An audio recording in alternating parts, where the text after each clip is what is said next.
Hello again, everyone. Welcome you to the A4Q World Congress, now together with Kari Kakkonen. Hello, Kari.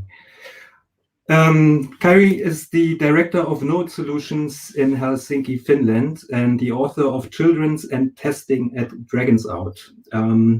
He will talk about the encouraging of children into software testing, which will be a big topic in the market in the future years.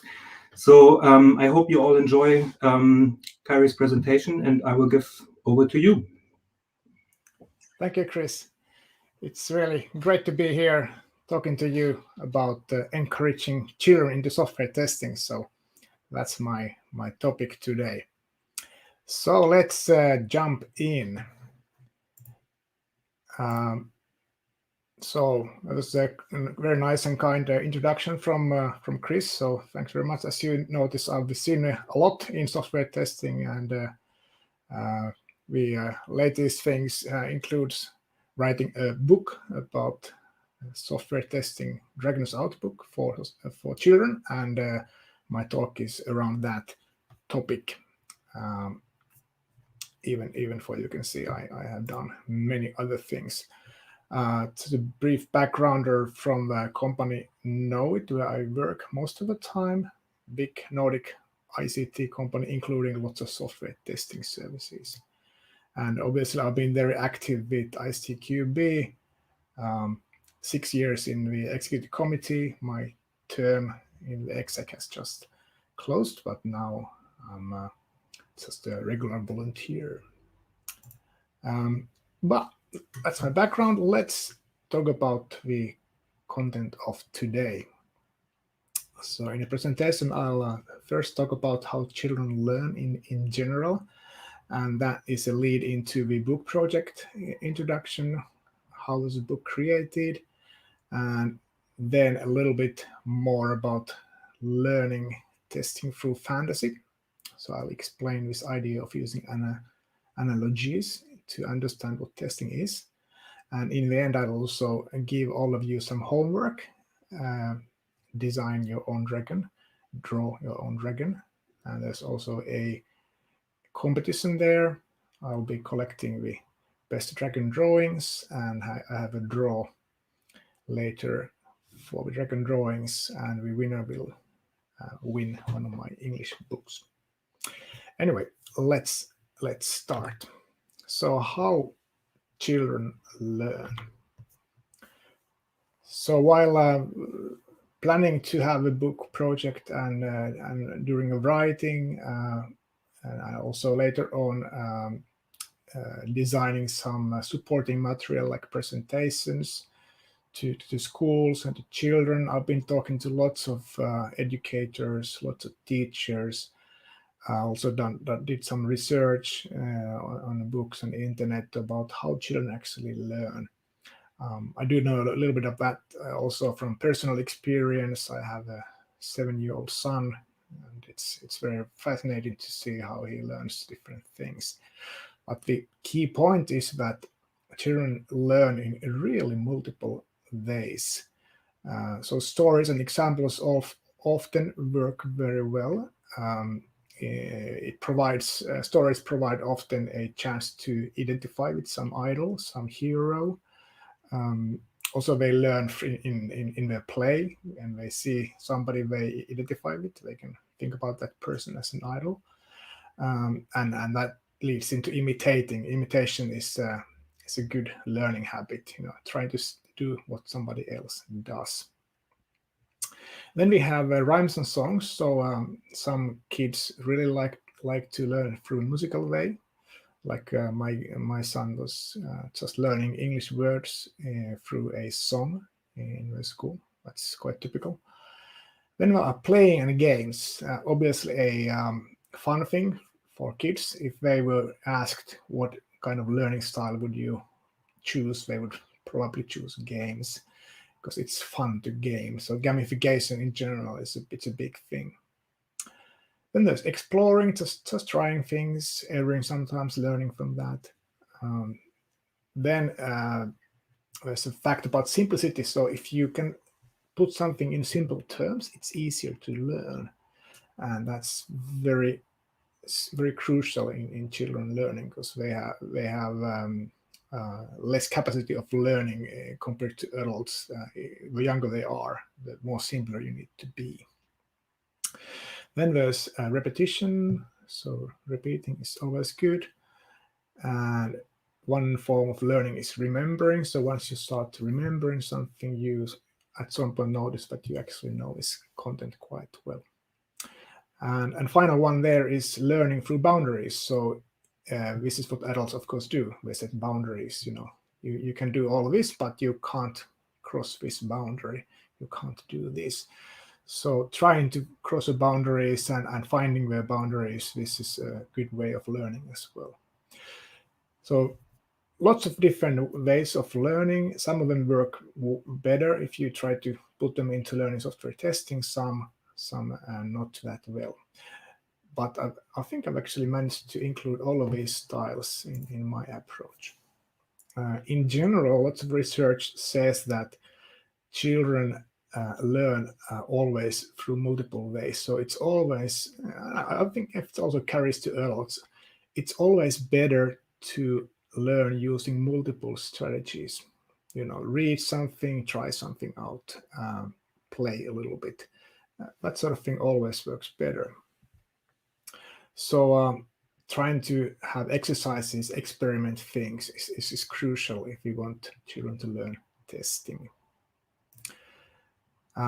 Concerning storytelling, and obviously this is my key focus because I'm an author of a book. I was wondering if storytelling actually works for everybody, or is it only for people who like books? But actually it is. So research says that everybody gets something out of storytelling, not only those who read. Because if you are a visual learner, you can think about the pictures, form mental pictures based on what you hear or what you read. Obviously, in a book, there are also pictures for. Then we have auditory learners, so somebody reads aloud to somebody, that's a story, heard story, and again, works for those people. But even kinesthetic learners can learn because they can hook into the emotions that they hear in the story. So it's a great approach, which is why and I was thinking, how can I get across to kids with testing topics? A book was quite an obvious choice. Then there's the question of what kind of age is best to get these testing ideas to children.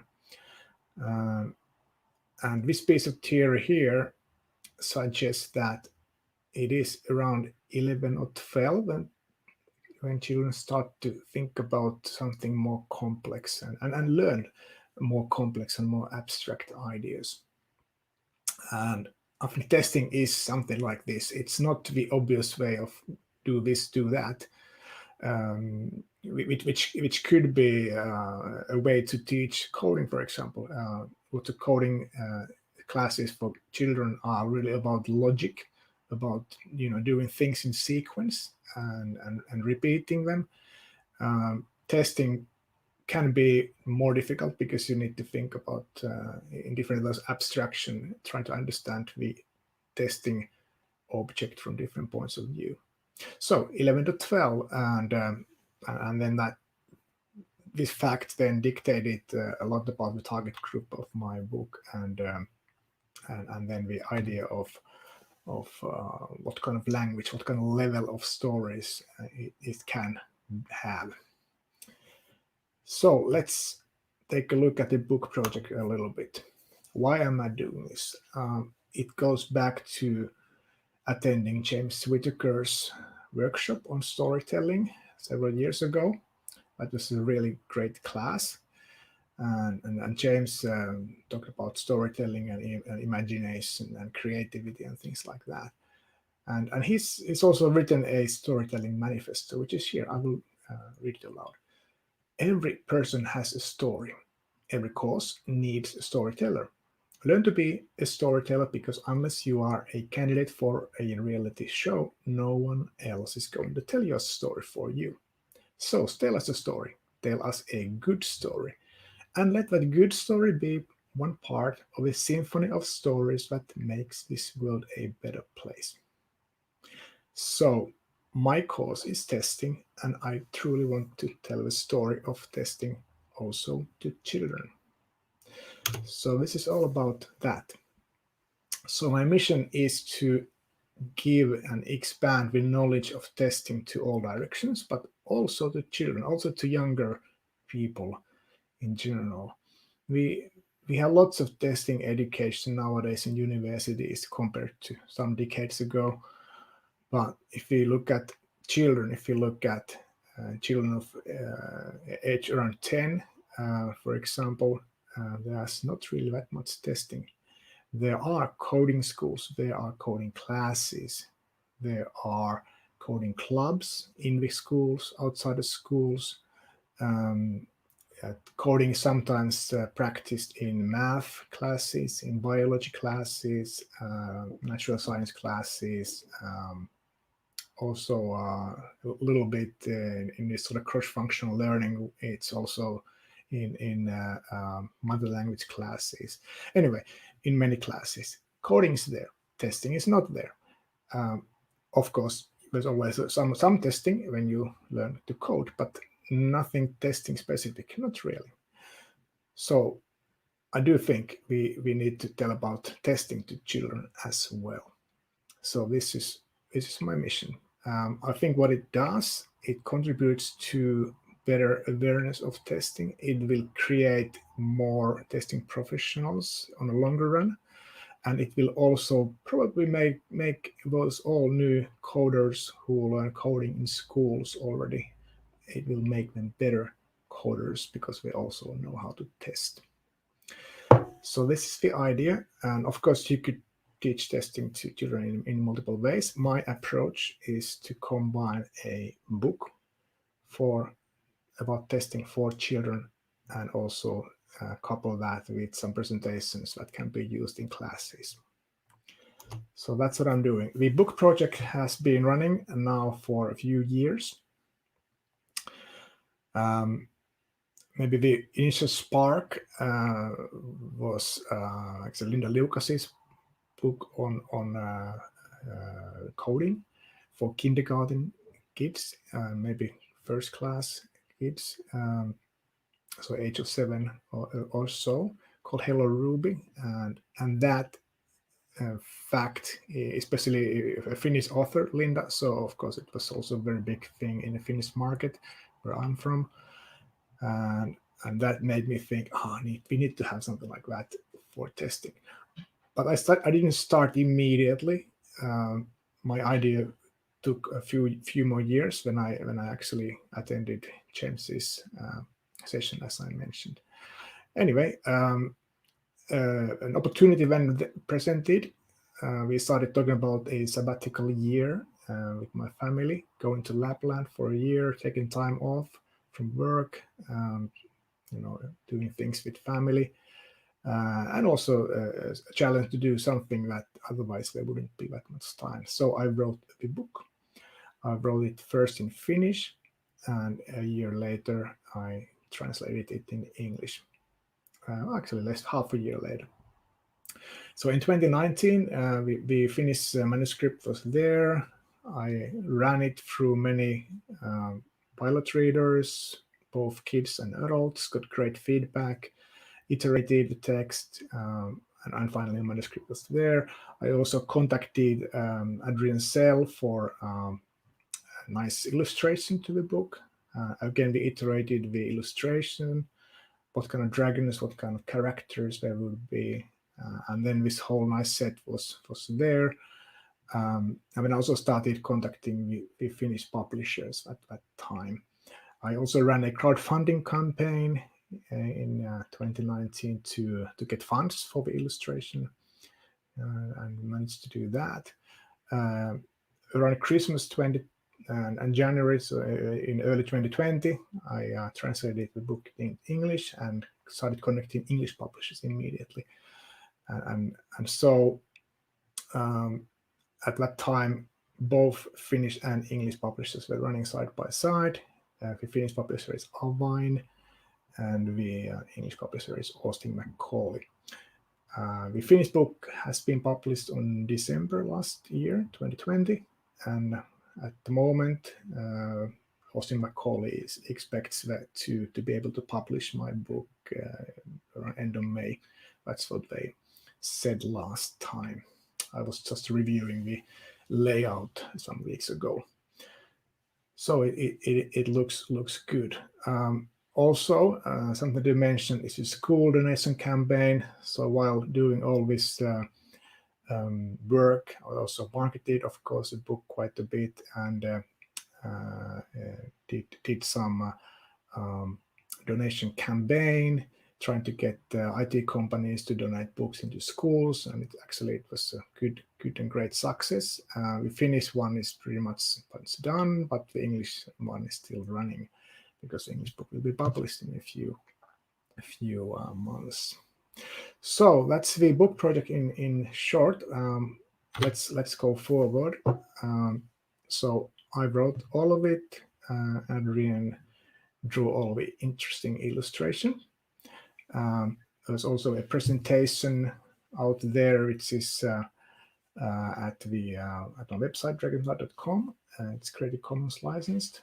It is related to book, but separate item. It can be used independently to anybody who you want to tell about testing in a fun way. Meant for the children, of course, but actually it can be used for anybody. Now I'd like to tell you a little bit more about how fantasy works for learning testing. So it's of course quite an interesting, even provocative idea, and I started to think like that probably many years ago when I first started using analogies in my blogs. So I've always liked to make comparisons, take this fact from everyday life, and then in IT world or testing world, it would mean this. So when I was planning how can I get the testing message through the children, I tried different ideas, but fairly soon an idea of a dragon came to my mind, and then I was thinking, okay, how dragon, where does the dragon fit? And I was thinking, okay, dragon could be the defect, and then you need to get rid of defects. So knights are usually killing dragons, right? So okay, so knights are needed, and then who are knights? Well, knights would be then, of course, developers and testers, because they get rid of defects. They find defects, they remove them. So that fits into a fantasy story really nice. So most of the time in a book, there's a new dragon appearing, and then people are finding it, sometimes with knights, sometimes without the knights, and then they are getting rid of the dragon at some point, which works nice in a fantasy story, but also reflects to the real life of finding defects and removing defects very nicely. So I've took a few examples, character examples, analogy examples from a book here. So here's first an unknown dragon. So there are many dragons, of course. There are many types of defects. So the unknown dragon here is a red dragon, medium-sized, quite difficult to find, but once you find it, fairly easy to get rid of. It doesn't fly, although it has small wings. It breathes fire. It eats lambs. So this is the unknown dragon, and the comparison that this is doing is a memory leak. So it represents a memory leak in software, which is quite similar if you think about it. So it can be very difficult to find it, but once you actually finally locate the defect into a certain row, you'll be able to make a change quite easily. But finding it is very difficult. Sometimes even noticing that something is wrong can be difficult. But it could be also very obvious, because if a software crashes, obviously something is wrong. So, annoying dragon mineral leak. There are also lots of robin dragons, which are gray or green. They are small, they can be large, they can be from anything, from easy to find to hard to find. Similarly, getting rid of can be easy or hard. Some fly, some don't, and so on. Generally, they like to steal food and treasure. This is what dragons do. And because this is the typical dragon, this is also the typical defect, which is a functional defect. So most of the defects that people would find, testers would find, are actually functional defects. So they can be low, medium, high in severity. And again, you need to find them, you need to fix the difficult ones, and maybe accept the less difficult ones.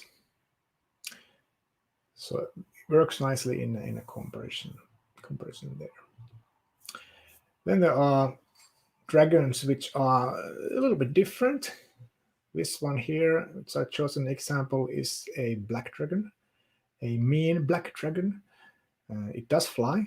It steals food and treasure, and the signature feature is that it is doing it without being detected. Now, what kind of defect is that? It is, of course, security defect. So trying to get into the system, utilizing some vulnerability in the system, stealing some information or even money from a system, that would be the security defect, and utilizing a security defect.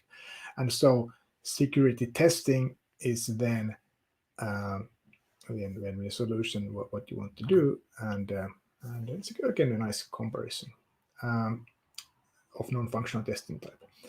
But this one I chose then for the presentation. It's because it's different again from the others. So this is underground dragon.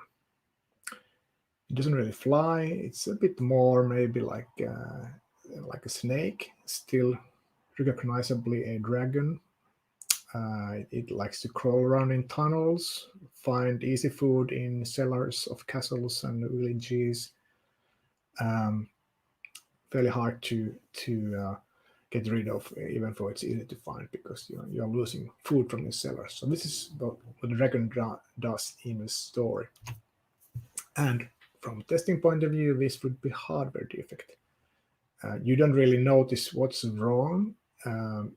Is it the hardware or the software that's wrong? But there's something wrong. But if you start looking into it in more detail, testing it from different aspects, you'll notice that it's probably a hardware problem, and then that can be fixed by replacing the hardware or adding to the hardware. Many approaches there. Anyway, something that especially embedded software developers and testers often notice. To some extent, everybody notices this. So, underground dragon. I also have a nice dragon. It was there quite naturally, but I was also very happy to have it, because when I was talking to my pilot readers, with children out of those pilot readers, many of them, including my son, said that dragons are nice. Why do you need to get rid of all the dragons? Why do you need to kill the dragons?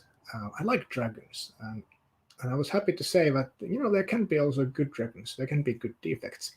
They are not all bad. So also in the story, there is a nice dragon, which is of course easy to find and easy to get rid of. There's no need to get rid of because it's not really doing any harm. It's living with people. It's even helping people.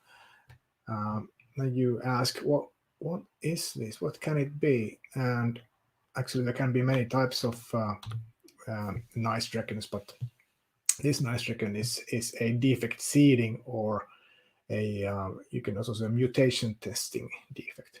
So the developer or the tester actually put the defect into a system on purpose. And the idea then is that once you have found all these seeded defects in the code, then that gives a good likelihood that you have also found all the defects in the code. So it's really a test coverage measure, a test technique in that sense to help you decide what's the right amount of tests, right number of different kind of tests. And it can be quite useful. It's not your most used technique in testing, but it's still a good and effective technique if you know how to use it well. And obviously the story, it brings a nice flavor of having a nice dragon available. All right, so lots of dragon comparisons, because lots of the testing work actually works around with defects and finding defects and removing defects. Actually, the main structure of the book is about introducing different defects and how to find them. But who does it? So I mentioned that knights do it. Here I grouped all the programmers on testers together as a development team, like agile methodologies say, which also works very, very well in the story. So there can be different kind of knights. Some knights are better at finding dragons, some are better at killing them. There's always a knight that has the proper weapon to kill a dragon. So the knights represent developers, development team, which could be programmers or testers. And then they build the software and they test the software. In the story, they build castles against dragons, and they kill dragons when they harass the castles. But as in real life, it's not always the testers or the development team who finds all the defects. It can be also your typical users.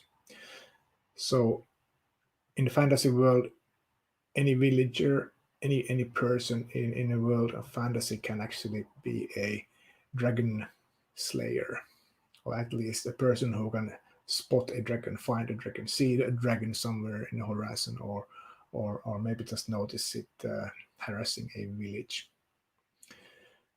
So children are like that. And you remember I mentioned that being able to identify with somebody is very useful learning for children, and that's why some of the heroes, some of the characters in the story are children who bit by bit learn more about dragons, and gradually they actually become knight apprentices. There are also other types of villagers, just adults, village elders, so on, who help the development team. So in the storyline, they would then support the knights in battling with the dragons. So users, of course, can test on purpose. You can ask them to be part of beta testing or pilot testing and so on, or sometimes accidentally bugs are out there in the production environment, and when the users find the defect that was maybe supposed to be found by the development team. That's life, and that happens, and then the team just needs to be quick. There's also a particular type of a villager, which is a hunter. Hunter has different arrows, spears, other kind of weapons that can be used against dragons. Even for normally, it would be used for something else, like hunting. So hunters quite nicely represent a technical support function, those people who maintain the software that the development team created.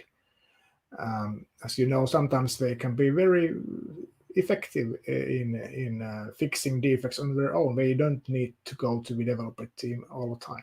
Sometimes they will do it. They need the developers to actually fix some big problem in the code, but very often they are on their own. And so hunters do the same thing in the story. we don't always need knights. If you take hunters into the team of developers, you end up having a better team. And that also has an analogy to software testing, which is having a DevOps team, where you have all the required knowledge to create and run the system. So also a nice analogy there, even though we are not diving very deep into that. Then we also have lords and ladies.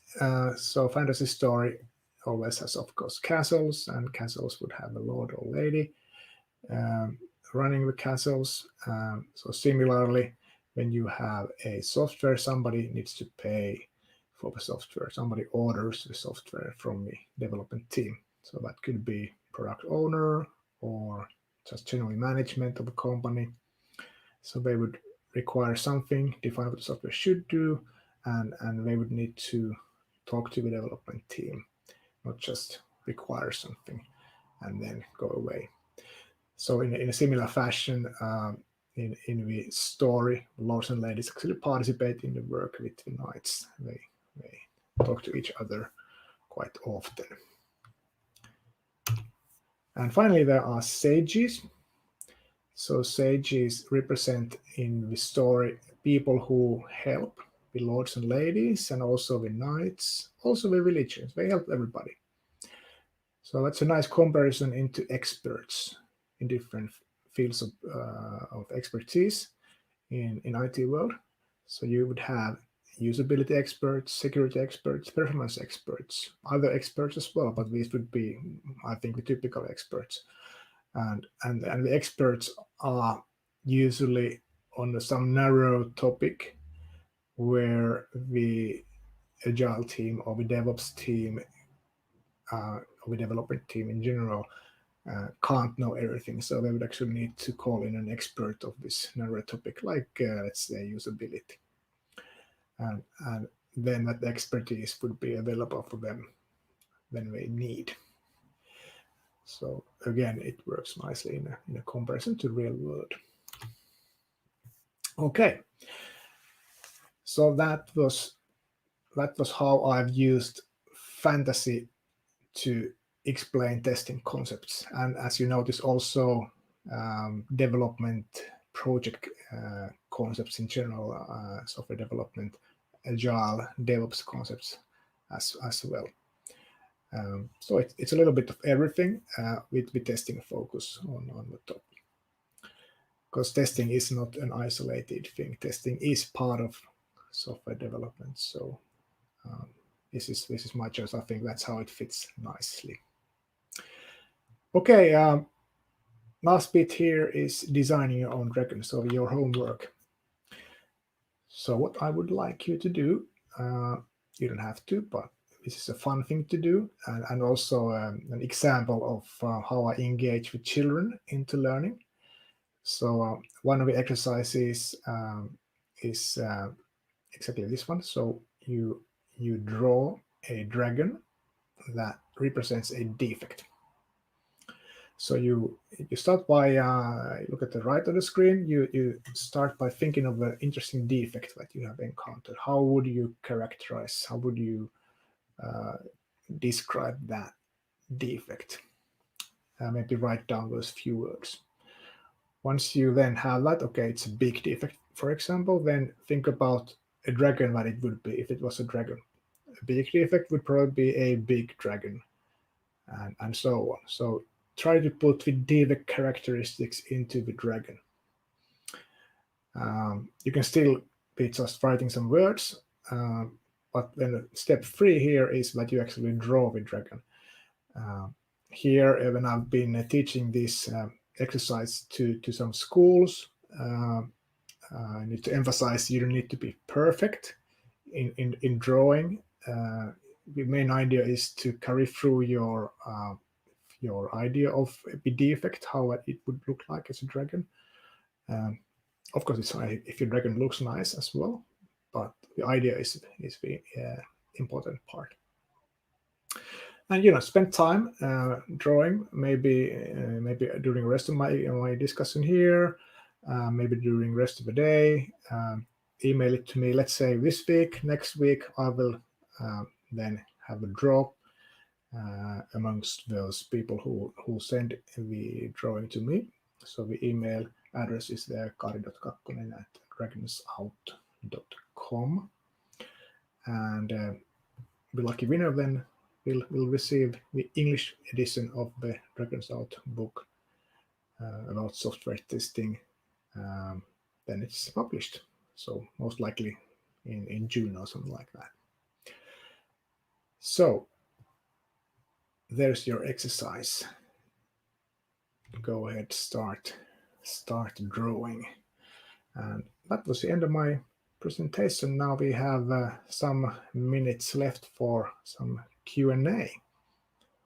So all yours. And if you want to connect to me in LinkedIn, go ahead. There's my LinkedIn address as well. Thank you so much, Kari.